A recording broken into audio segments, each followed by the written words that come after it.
isi daripada akun Pupapa itu menghina Prabowo dan keluarganya dan artis terkenal hari ini. Konon menurut Surya itu menghina orang.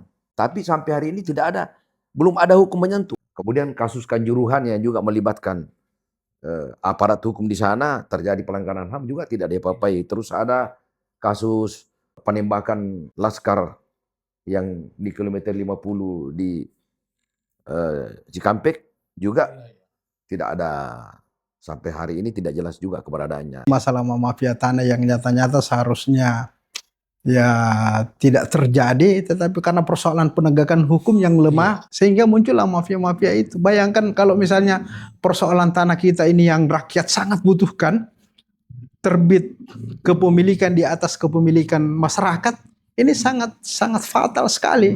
Nah itulah, kalau hukum tidak bekerja sama dengan negara tidak ada.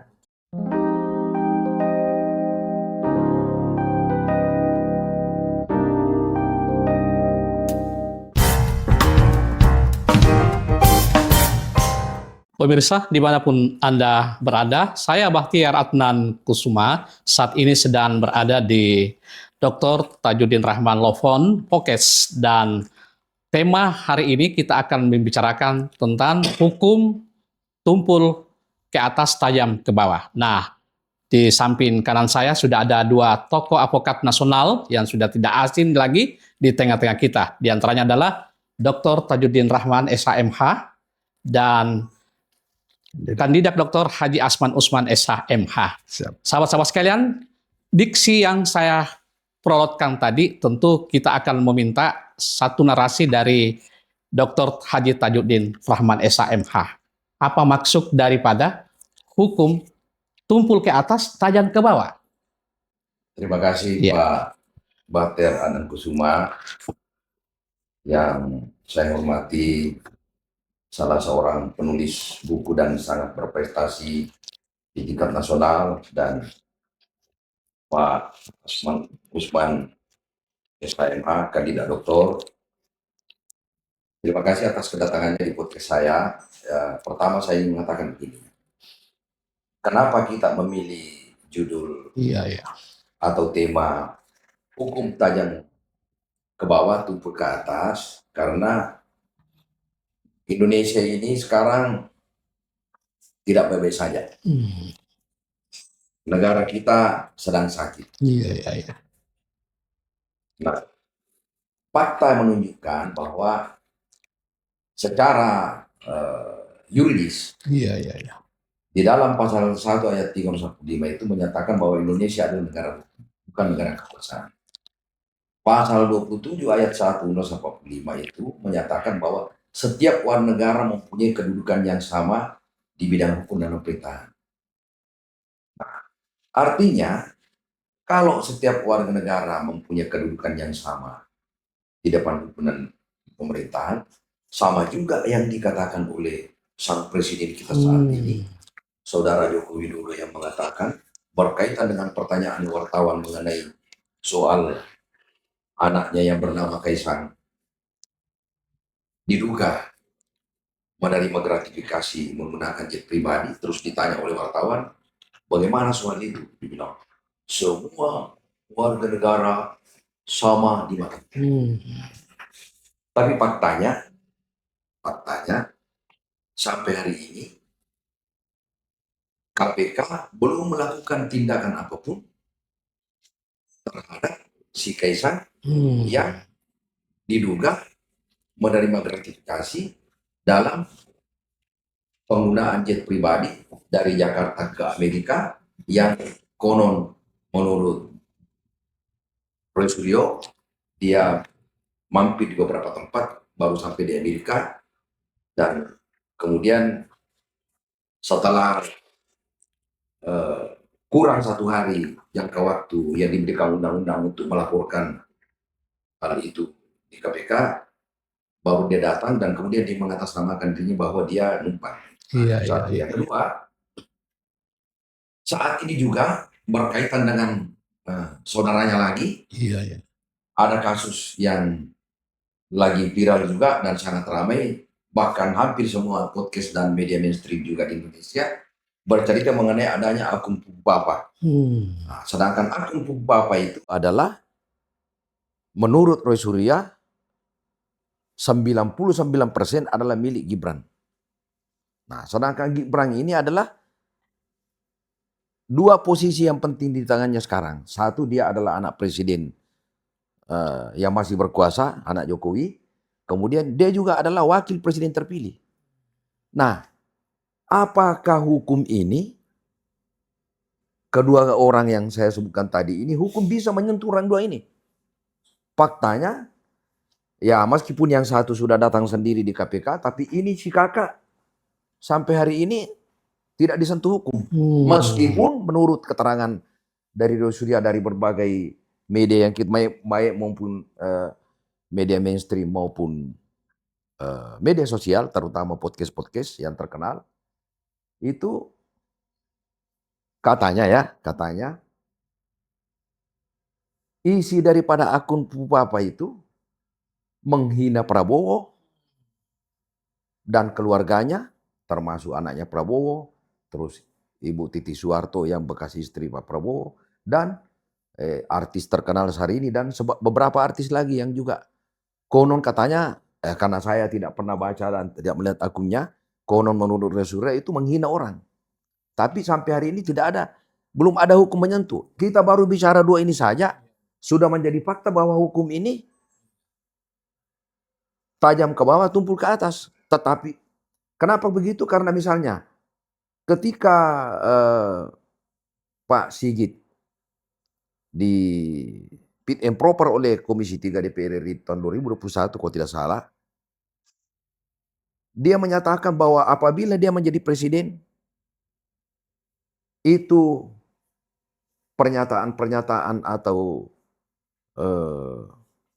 isu mengenai hukum tajam ke bawah, tumpul ke atas, dia akan berantas itu. Dan menurut dia bahwa kalau dia menjadi Kapolri, tidak ada lagi, polisi tidak boleh memilih. Tidak ada diskriminasi dalam penegakan hukum. Nah itulah yang menjadi, tapi faktanya ada Nenek Mina di Jawa Tengah kalau tidak salah ya, yang cuma nyolong kokoah beberapa biji, kemudian demi kepastian hukum terus dia harus ditangkap dan diadili di pengadilan.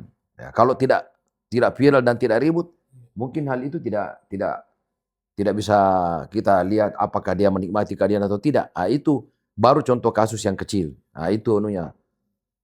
Kemudian kasus Kanjuruhan yang juga melibatkan aparat hukum di sana, terjadi pelanggaran HAM juga tidak diapa-apai. Terus ada kasus penembakan Laskar yang di kilometer 50 di Cikampek juga tidak ada, sampai hari ini tidak jelas juga keberadaannya. Nah inilah contoh-contoh itu saya. Dengan demikian, prinsip-prinsip kesetaraan hukum ini adalah merupakan satu dambaan khususnya bagi masyarakat kita Indonesia. Nah, saya mau meminta respon daripada kandidat Dr. Haji Asman Usman SMH. Bagaimana tanggapan Anda tentang apa yang telah disampaikan tadi oleh Pak Tajudin Rahman? Ya, baik. Terima kasih banyak atas kesempatan yang diberikan ya Pak Bahtiar. Berkaitan dengan judul kita dalam pertemuan ini, tentunya memang itu adalah fakta yang memang menjadi kekurangan dan perlu memang perbaikan ya, di sana sini. Seharusnya memang negara di dalam persoalan hukum itu harus hadir di semua lini, apalagi persoalan penegakan hukum. Di kepolisian kita, di kejaksaan, di pengadilan masih terdapat kekurangan-kekurangan kekurangan-kekurangan dalam hal penanganan perkara atau kasus, sehingga terlihat bahwa itu ada kelihatan itu penegakan hukum itu tumpul. Khususnya kepada mereka-mereka yang punya status sosial yang lebih tinggi dengan status sosial yang sama sekali tidak memiliki. Nah ini yang berdampak kepada kita. Nah tentunya dengan kondisi seperti itu memang kita harapkan bahwa khususnya penegak hukum ini ya harus profesionalisme, dalam arti kata bahwa memang ketika persoalan yang dihadapi itu terpenuhi unsur, itu tidak bisa tidak, harus Iya, dimajukan.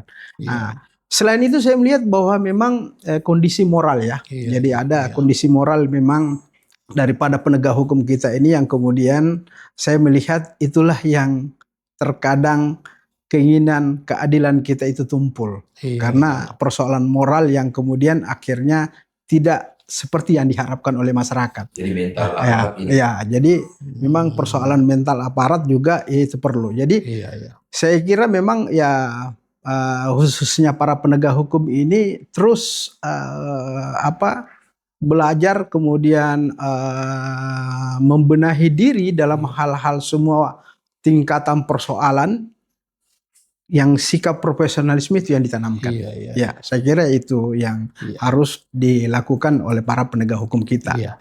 Nah, terkait dengan informasi yang kami peroleh di lapangan bahwa Pak Asman ini adalah salah satu kandidat Ya, Ketua Pradi Cabang Makassar. ya. Nah, di pikiran Pak Asman ketika amanah ini tiba di tangan Pak Asman, kira-kira apa yang Pak Asman akan lakukan terkait dengan advokasi bagi para avokat-avokat kita yang mengalami masalah-masalah hukum? Ya, Iya. menarik memang Iya. bahwa DPC Pradi Kota Makassar ini dalam waktu dekat akan melaksanakan muscap ya, dan kemudian salah satunya adalah saya sebagai calon Iya. kandidat Ketua DPC Pradi Kota Makassar. Tentu yang paling pertama adalah saya punya visi Iya. ya bagaimana persoalan internal ini berkaitan dengan proses penegakan hukum kita ini, khususnya para anggota, pengurus dan anggota advokat yang melaksanakan tugas hukumnya. Iya. Nah, itu yang harusnya betul-betul terlindungi Iya, ya dalam betul. hal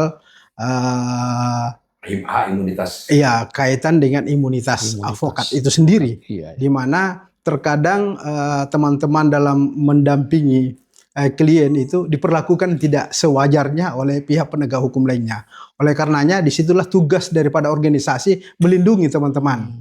Ya, jadi nanti ada beberapa sayap seperti PBH, PBHI, kemudian YLC dalam menangani kasus itu terkadang mereka mendapat benturan-benturan yang tidak sewajarnya. Sedangkan harusnya para penegak hukum ini memberikan perlindungan semua pihak, tidak ada yang dirugikan dalam hal ini, apalagi berkaitan dengan persoalan hukum ya. Iya, Ya itu harus dijalankan secara baik. Iya. Saya kembali ke Pak Dr. Tajudin Rahman. Di pikiran Kak Taju itu tentang kesetaraan hukum bagaimana sebenarnya, Kak Taju?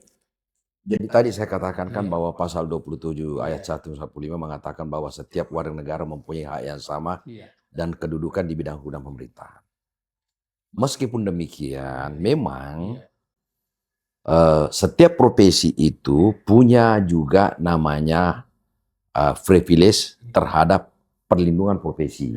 Sama tadi yang kandidat Dr. Pak Asman Usman Sarjana Hukum Magister Hukum mengatakan bahwa ya beliau kan kebetulan saja ya, bukan sebenarnya kita omong-omong sini kan kebetulan saja Pak Asman Usman ini adalah calon ketua DPC Pradi Makassar. Nah, tentu beliau punya visi misi mengenai apa yang dia akan lakukan nanti terhadap penegakan hukum dan organisasi advokat kalau dia menjadi ini. Sekarang kan masalah tadi seperti dikatakan bahwa dalam kenyataannya memang seringkali juga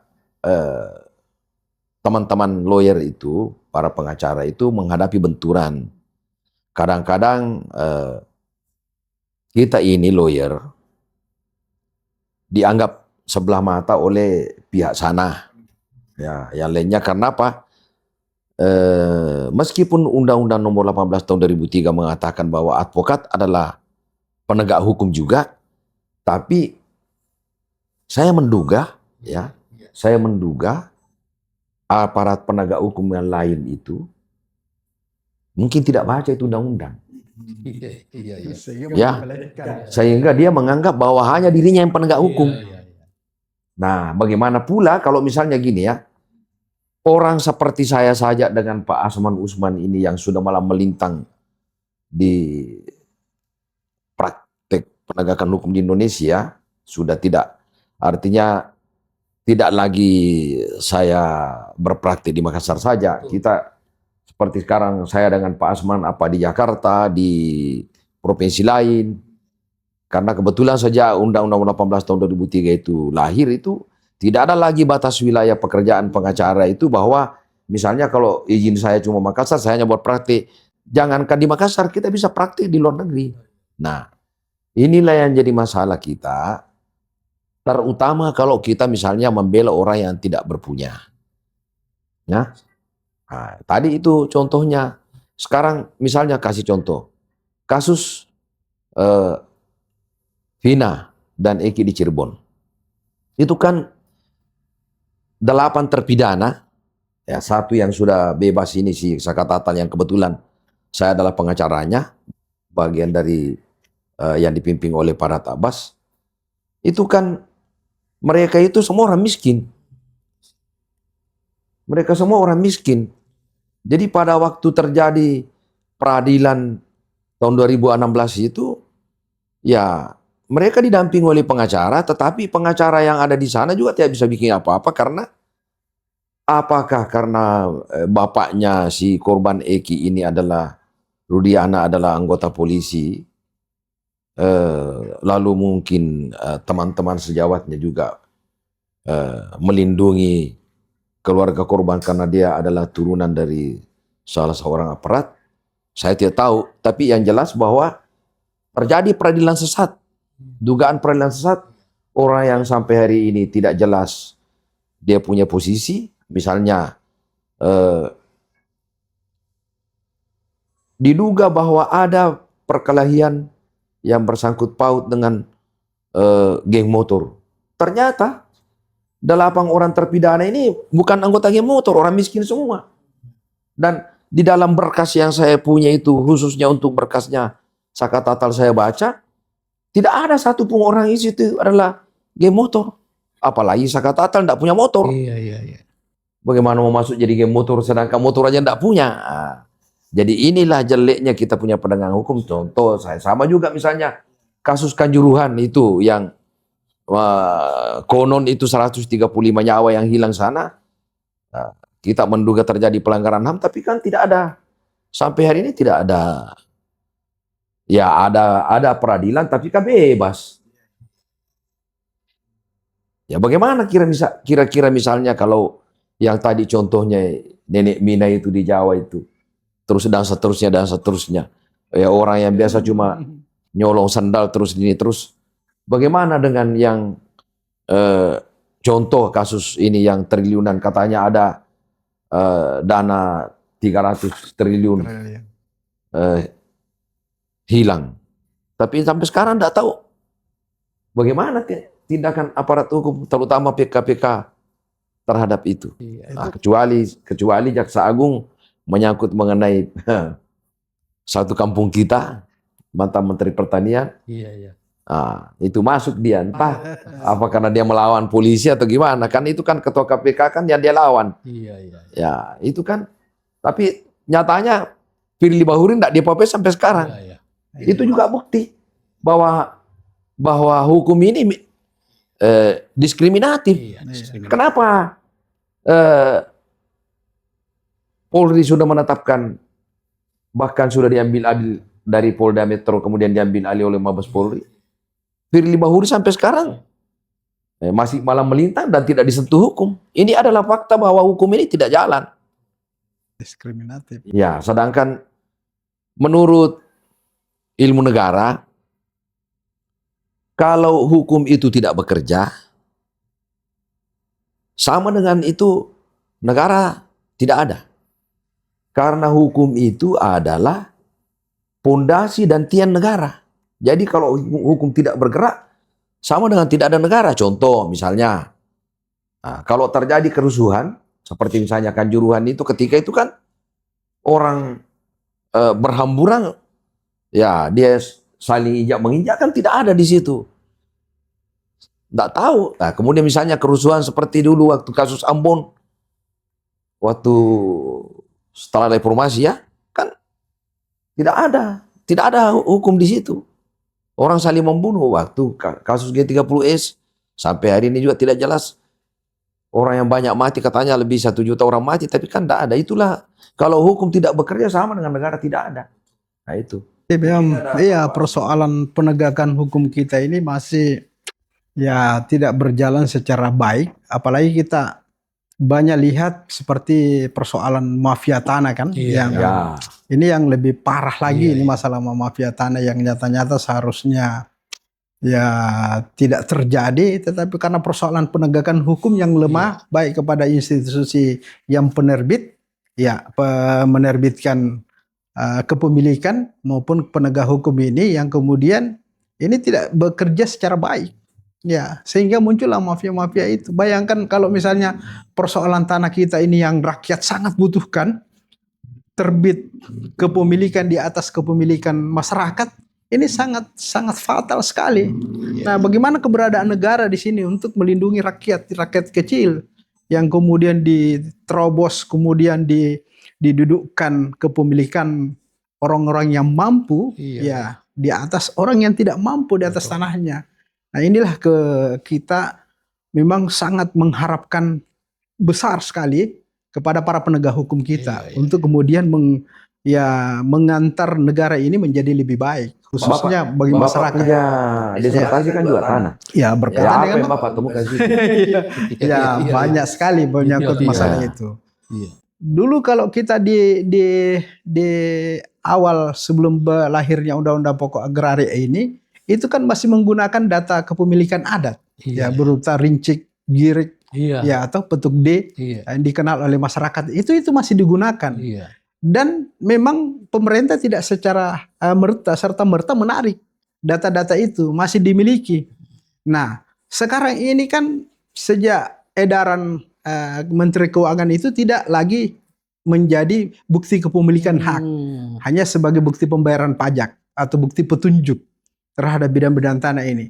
Seharusnya di sini pemerintah hadir itu melihat itu dan kemudian ya ketika masyarakat bermohon itu harusnya diterbitkan sertifikatnya supaya tidak terjadi hal-hal yang tidak diinginkan.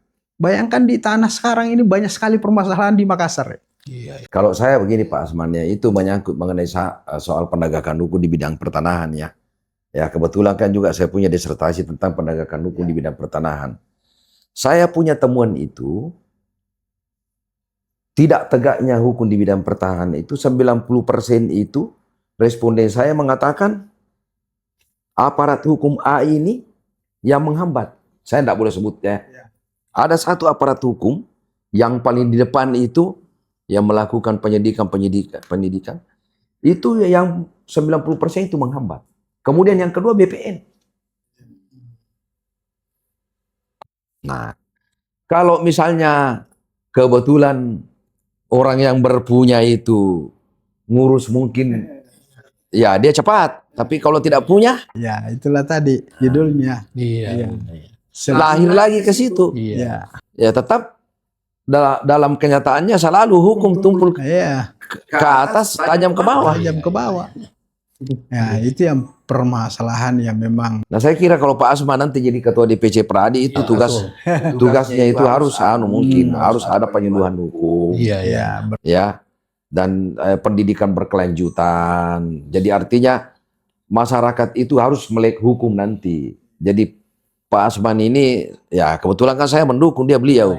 Ya, jadi Pak Asman ini harus nanti bagaimana penegakan hukum ini di tangan Bapak. Kalau Bapak jadi misalnya jadi ketua DPC Pradi, itu harus betul-betul pengacara itu tampil prima dan harus bertangan besi. Tetap hukum dikedepankan ya. Ya artinya tetap ada kekuatan di dalam diri pengacara yang bisa menunjukkan dirinya bahwa saya adalah penegak hukum dan hukum harus tegak di tangan saya. Oke, pemirsa sekalian, dua narasumber kita yang tentu kita tidak meragukan kapasitas beliau, seorang advokat nasional, bukan sekedar diksi, ia memaparkan tentang perspektif hukum Tapi yang lebih penting lagi adalah bahwa apa yang telah disampaikan disertai dengan contoh-contoh aplikatif. Jadi hukum itu bukan sekedar pemahaman dalam bentuk diksi, tetapi lebih penting lagi adalah aksi. Saya Bahtiar Adnan Kusuma mengembalikan kesimpulan kepada para netizen. Terima kasih. Wassalamualaikum warahmatullahi wabarakatuh. Salam pejuang keadilan, penegak kebenaran.